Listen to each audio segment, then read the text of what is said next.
Hello! Ayan, welcome to my vlog. Ayan, it's cooking time, it's baking time, o making something. Ayan, meron ako ditong chicken na na-marinate ko na, I think 2 days ago. Pini-freezer ko talaga siya, and then mas masarap siya kapag na-marinate na. Nanunuot yung lasa sa loob ng chicken. Ayan, minarinate ko siya sa olive oil, Italian herbs, at iba-ibang herbs na kailangan ilagay siya dyan.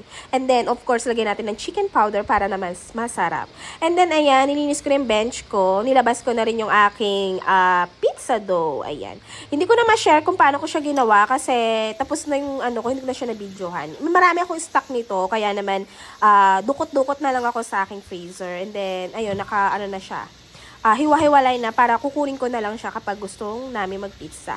Ngayon, ang gagawin ko ay calzone. Ayan. Last time, it's like a rustic pizza. Ngayon naman, just calzone. It's like a flip pizza. Ganyan. And then, yung isa, naghiwalay ako dyan ng konti kasi yung anak ko gusto pizza lang. Kaya niya ng mga chicken sa pizza. Ayan. Gusto niya cheese lang. And then, ayan na nga.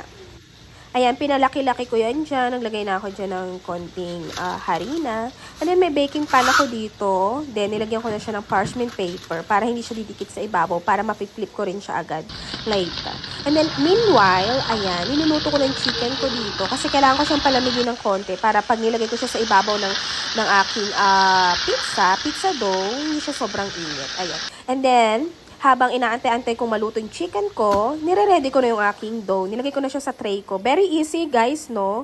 And then, after nun, hiniwa-hiwa ko ng konti yung aking chicken. Kasi hindi naman natin siya pwedeng ilagay sa loob ng malalaki siya, no? Mga chunks. Ayan. Hiniwa ko lang siya ng mga ganyan. As you can see, sobrang sarap nito. Saka sobrang juicy niya. And then, habang ginagawa ko nga to, parang napapalunok ako kasi pwede na siyang ihalo o pwede na siyang iulam sa kanin, di ba? Ayan.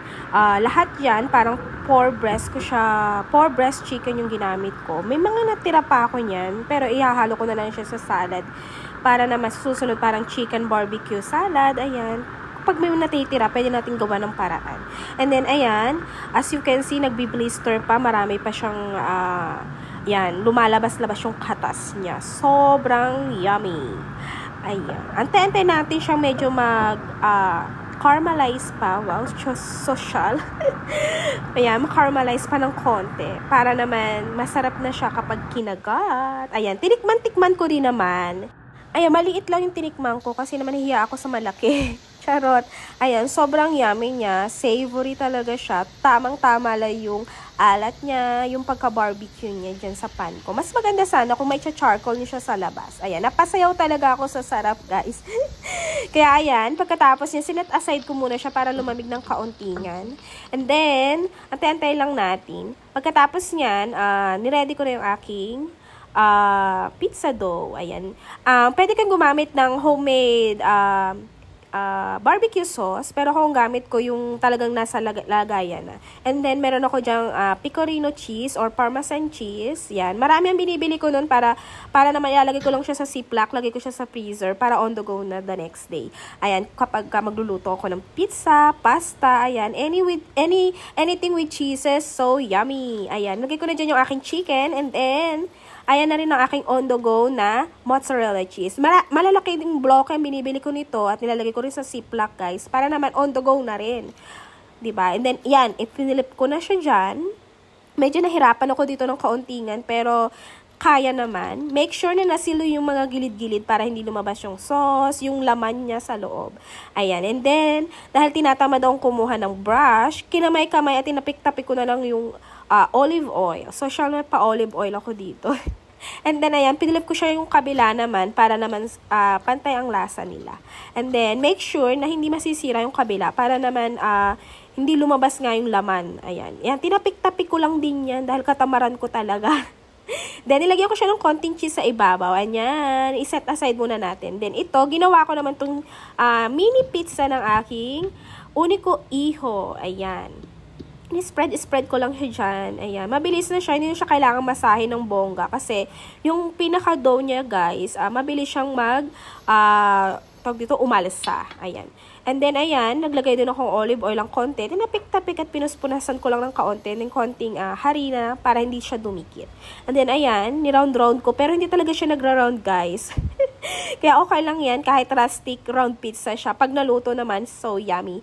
Pero yung ano ko, ayaw niya ng barbecue, ayaw ng chicken. Kaya naman yung pasta sauce ang nilagay ko. And then, ayan, tinaktahan ko siya ng maraming cheese kasi yun ang gusto niya. Kaya yan, it's ready to bake. Kaya naman, antay-antay natin siyang maluto. Ang pagluluto nito, guys, kailangan binabantayan. Kasi minsan, taksil tong ating mga oven. Minsan, hindi pa pala luto. Minsan, luto na. Hindi rin sinasabi. Ayan. Pinagtsatsagaan ko tong oven ko kasi matagal na to sa akin at talagang subok na. Ayan. Medyo puti-puti pa yung aking calzone dyan, pero luto na yung loob niya. Kaya mas gusto ko siya na ganyan, kaysa mag-overcook siya, sunog yung ilalim, na sunog, saka sunog yung ibabaw, diba? Kaya ayan naman, oh. Diba? Kita-kita, so yummy! Ayan na! It's ready to serve na sa aking asawa. Ayan, kain-kain na!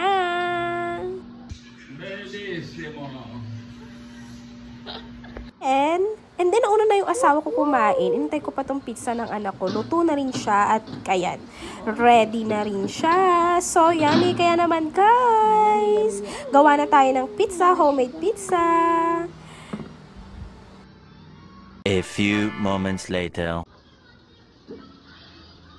Hi! May tagahugas.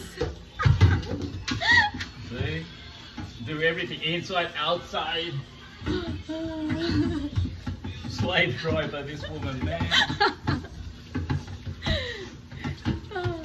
Nabusog. How she pays me back is by food.